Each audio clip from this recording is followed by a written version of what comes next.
evening and thanks for joining us. I'm Bruce Frisco. It is Friday, the 27th day of March. This is CTV News. Tonight, eliminating duplication. Feds and province agree to streamline the big projects. Calls for cash. Advocates say the senior strategy needs an immediate injection. And luck of the Irish. The Saints hockey team looking for a pot of gold at a maritime tournament. Live from our Maritimes News Center, this is CTV News. Here is Bruce Frisco. Good evening. Ottawa and Nova Scotia inked a deal today aimed at speeding up environmental assessments for major infrastructure and resource projects. The federal and provincial governments say it's all about removing duplication, cutting red tape. But critics hope it's done cautiously. CTV's Callum Smith explains. It's called One Project, One Review, similar to deals Ottawa has with 4 other provinces, all for major infrastructure and resource projects. It means that we rely on each other, that we don't duplicate processes, and the province is working through on major projects, other aspects. We take that work as the federal government. If we need to build on it, we do. If we don't, we move forward. The province will decide whether to use the approach on a project-by-project basis for things like transmission lines crossing provincial boundaries, airports, ports, pipelines, and some mining projects. I share your ambition for Canada to be an energy superpower. I think Nova Scotia can contribute in many ways, certainly with Wind West. Big progress on Wind West this week just with Hydro-Quebec's interest. That massive energy plan fully endorsed by the PM. Today's cooperation agreement is even gaining some opposition support. It's a positive thing. We need to get things built. There's no question, and we support getting things built. But we need to get them built safely. And this government's track record on engagement and responsibility, particularly when it comes to the environment, is not great. Consulting First Nations is included in the agreement, and something that's vital, says the Mi'kmaq Rights Initiative. Quote, anyone who is concerned about the environment or how our resources could be used must be concerned when governments push agendas where they are cutting red tape and making assessment processes go faster. Nova Scotia's Environment Minister countered, saying this doesn't mean they'll be reckless or remove any guardrails. Callum Smith, CTV News, Halifax. The Nova Scotia Premier Tim Houston left the warmth of Texas for the political heat of Nova Scotia to get to that meeting with the Prime Minister today. It has been a turbulent budget session, and of course it's not over yet.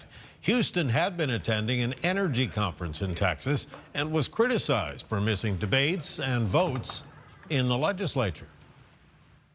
People are upset with him, and he knows it. He's got a lot of questions that he clearly doesn't want to answer. What we need to do is grow the economy, move the province forward. I don't know that there's ever been an example of the economy of this province growing as a result of something in question period. The government has yet to pass the Financial Measures Act, the final legislative step that is tied to the budget. New Brunswick Premier Susan Holt is set to lead a trade mission to Belgium and France to further trade opportunities there and advance major port projects.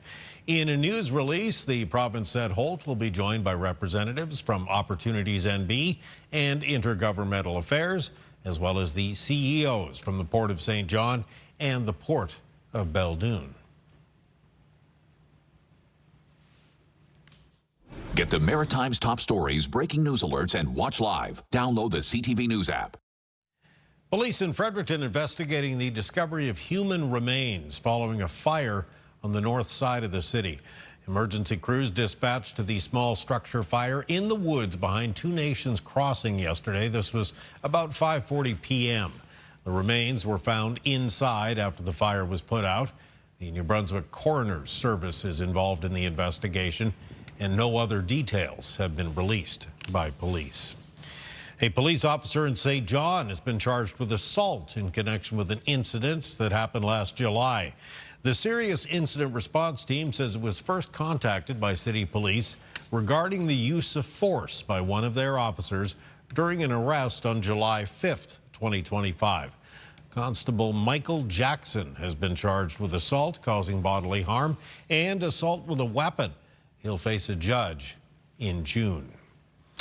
Canada's Privacy Commissioner is weighing in now on the Nova Scotia Power cyber attack, which compromised the personal information of hundreds of thousands of customers last year at this time. The office is also calling for stronger protections to keep it from happening again.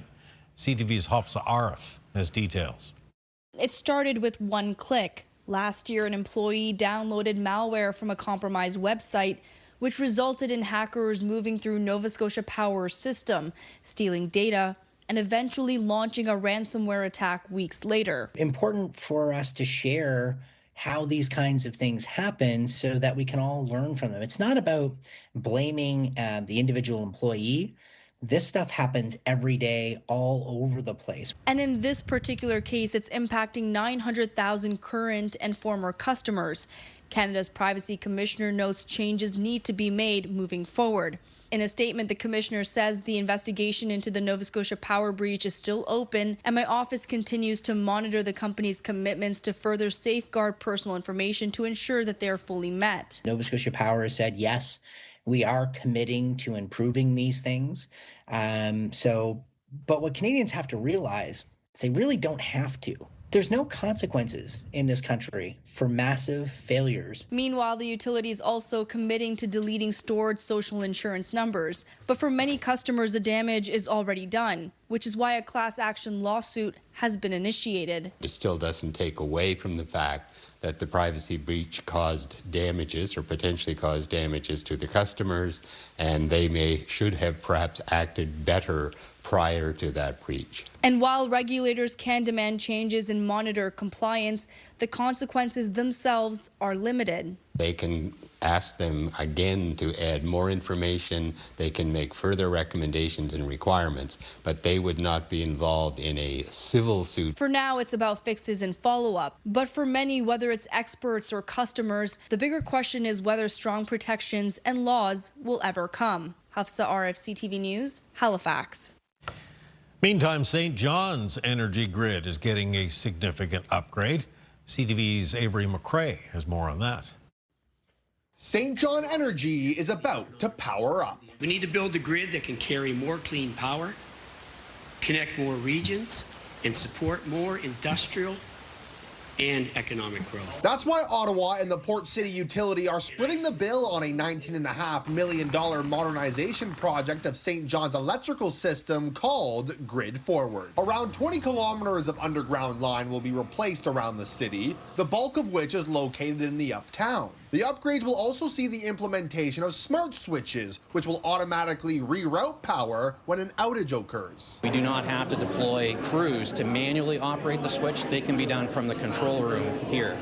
The other aspect of the project is we're overlaying that with fault detection, which means it can happen automatically without any human intervention. The work will be done over several years to minimize disruptions to customers. The utility also says the project supports its goal of achieving net zero carbon emissions. Atlantica Centre for Energy President Michelle Robichaud says upgrades like these will give St. Johners more reliable and affordable energy rates. Those smarter systems can really help customers not only better manage their own electricity, but for St. John Energy to better manage their system. Avery McRae, CTV News, St. John. New Brunswick government's new strategy for seniors and long-term care that was announced yesterday sets a benchmark for years to come. But as CTV's Nick Moore tells us tonight, advocates want immediate action on increasing wages to keep the care workers on the job.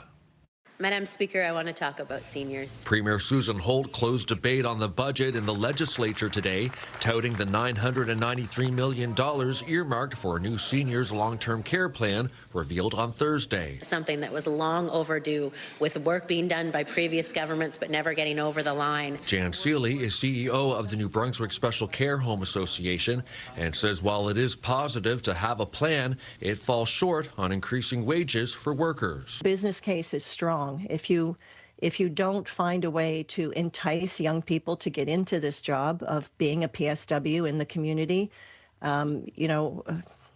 we're just going to constantly be dealing with things at this level. Richard Lozier is CEO of the New Brunswick Association of Nursing Homes and says the high turnover rate of care workers is a key reason why the system is in turmoil. While we were working on this plan, we were saying all the time we're in a crisis. We're in a crisis. And it doesn't feel that there's a crisis. We're talking long term. So I wish we would have had a short-term plan to put the fires out. The provincial government says it has budgeted $9.3 million to increase wages for personal support workers in 2026-27. Nick Moore, CTV News, Fredericton. Okay, thank you, Nick. Time for our first break tonight. Still ahead, Kaylin's full forecast, and we'll look at the soaring price of chocolate, just in time for Easter, of course. Coming up next, though, scientific connections. I used a modernized version of the telephone to take all of my recordings, so it's kind of like playing on what he did so long ago. Honors for a couple of students researching very different topics at a maritime university. That's next. Come on back.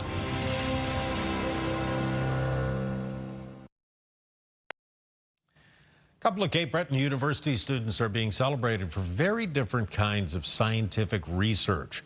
One did her work on the famous property where the inventor of the telephone used to live. The other studied on a very different piece of land, the former site of the infamous Sydney tar ponds. CTV's Ryan McDonald explains. It's been nearly 20 years since the days of the Sydney tar ponds, but Juanita McKenzie still remembers the impact the toxic site had on her family.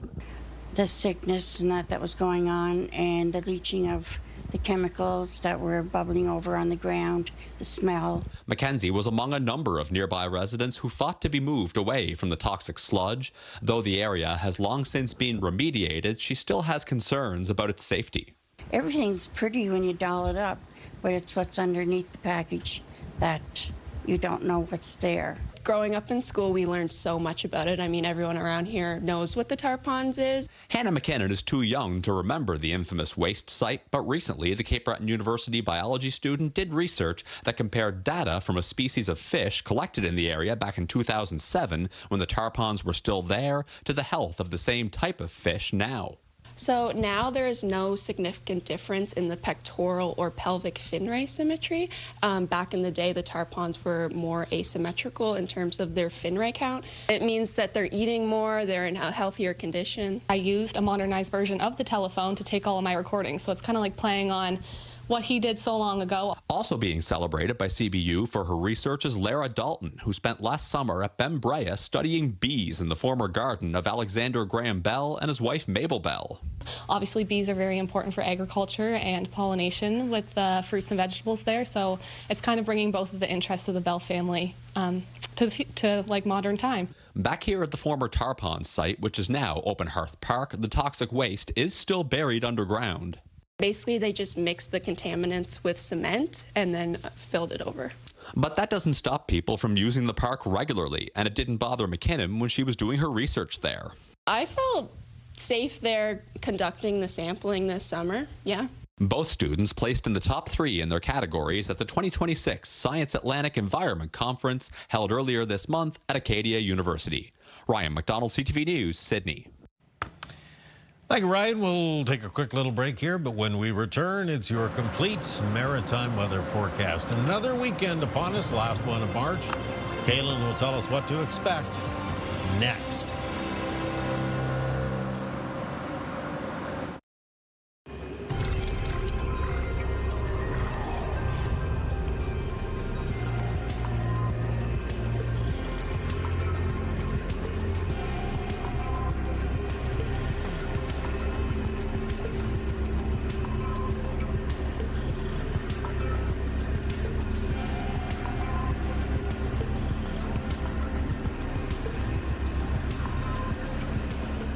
Friday night, heading into the last weekend of March, and I guess we're going to just hang on to the coats there for a while. Yeah. We made it, Bruce. We got through the month of March here in the Maritimes. Got through this lousy March weather. Yeah, it wasn't an easy one this year. I mean, we did have some pretty significant snow events, and we've had some colder temperatures, and the cold's going to be sticking with us here over the next couple of nights in the region. That is happening in behind the cold front that made its way across the Maritimes over the last 24 hours. That was the weather front that brought in the final round of rain with the wet weather we were dealing with Thursday into Friday. Brought in some general rainfall amounts to the Maritimes, about 10 to 30 millimeters.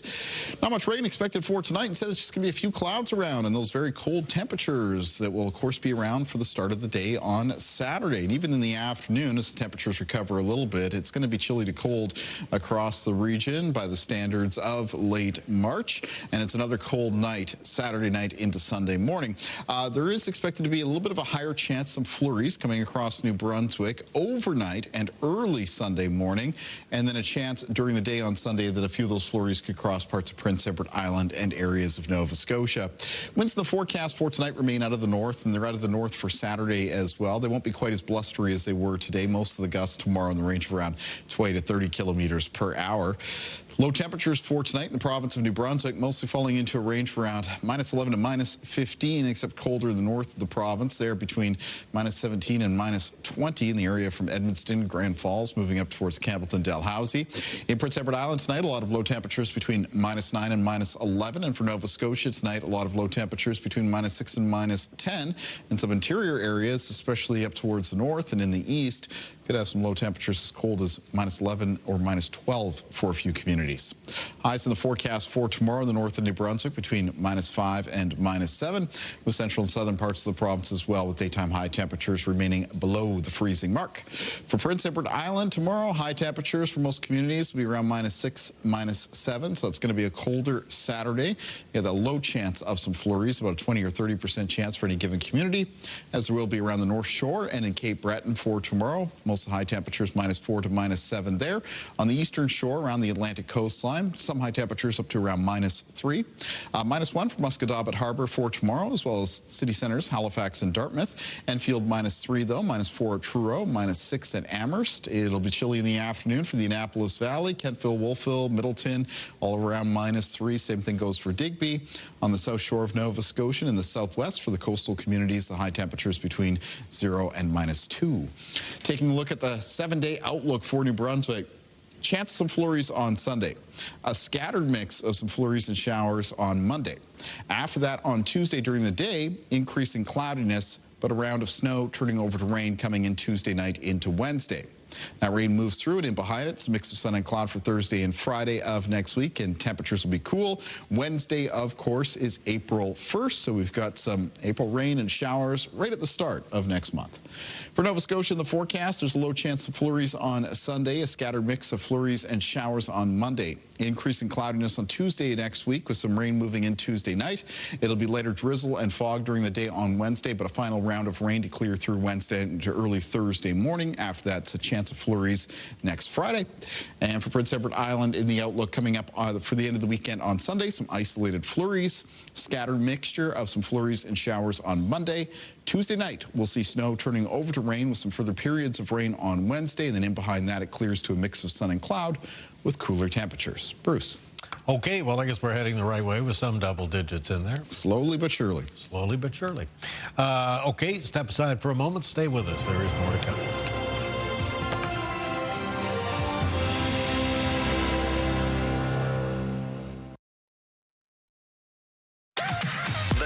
#1 morning show in Halifax. Turk, Megan, and Amateur Alex. And home to the biggest artists.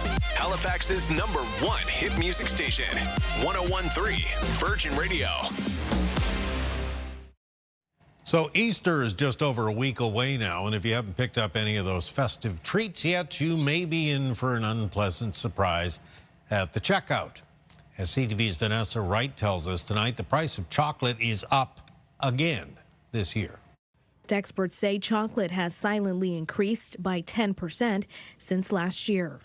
Well, you kind of get used to it. Everything else has gone up, so you kind of take it for granted. The good news is cocoa futures are trending down, according to food policy expert Sylvain Charlebois.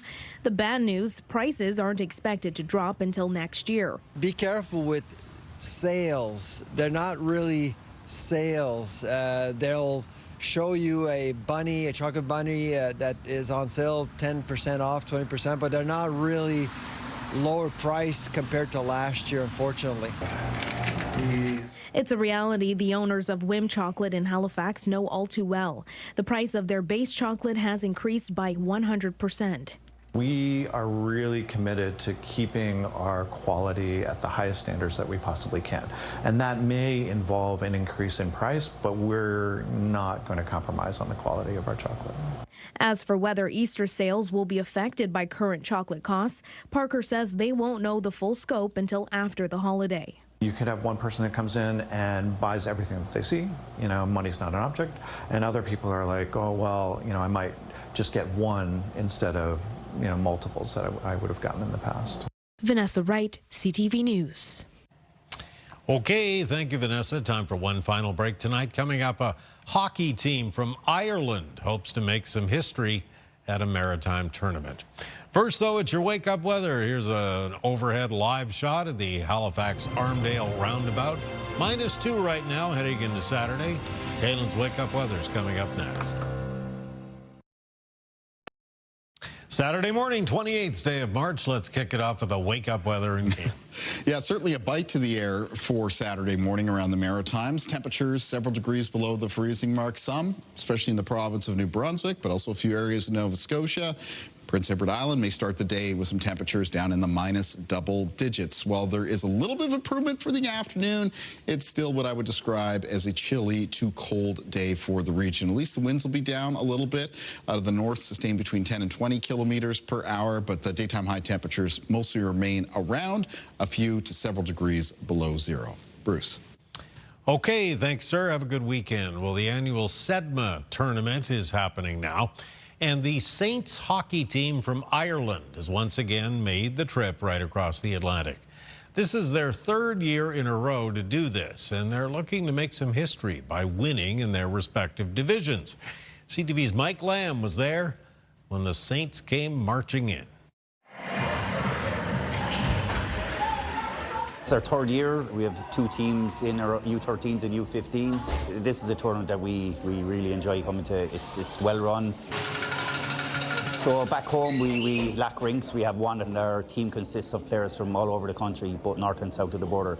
So for me and my team and my players, we live in Kilkenny, which is down south, and it's a 7-hour round trip to train for 1 hour and 15 minutes. Then we have guys in Cork, which is a 4.5-hour trip each way. So it's a broad spectrum of experience and guys who get ice time. And so we came here 3 years ago first, and we didn't win any games. We came close and stuff, but last year our U15s won silver in the C division, which was huge for us. So very excited to be back this year. Last year we did great. Realistically, the goal's gold this year because we got silver last year. Disappointing final. So realistically, we're here to get gold. Their downtime is they meet up a lot, and we'll have like welcome parties, and the Billet families will bring them around, seeing stuff. So they do get to do a lot, but they're here to play hockey ultimately, and it's just to compete, to show that we're not here just making up numbers. And I think we proved that last year. I think we're proving it right now. When we came here first, it might have been a bit of a novelty, but now we're competing. We took medals last year, and we hope to do something similar. Yeah, the goal is to win the gold medal, and as it should be for every team. So we're here to give it a go. And good luck to the Saints. Okay, that's your late news for tonight. That's it for this week, as a matter of fact. If you'd like a look at anything you've seen tonight or this week or all weekend long, feel free to visit us at ctvnewsatlantic.ca. It is your home for news. I'm Bruce Frisco. We're going to leave you tonight with the names of all of us here at Bell Media. Have yourself a good night and a great weekend, and we'll see you again on Monday.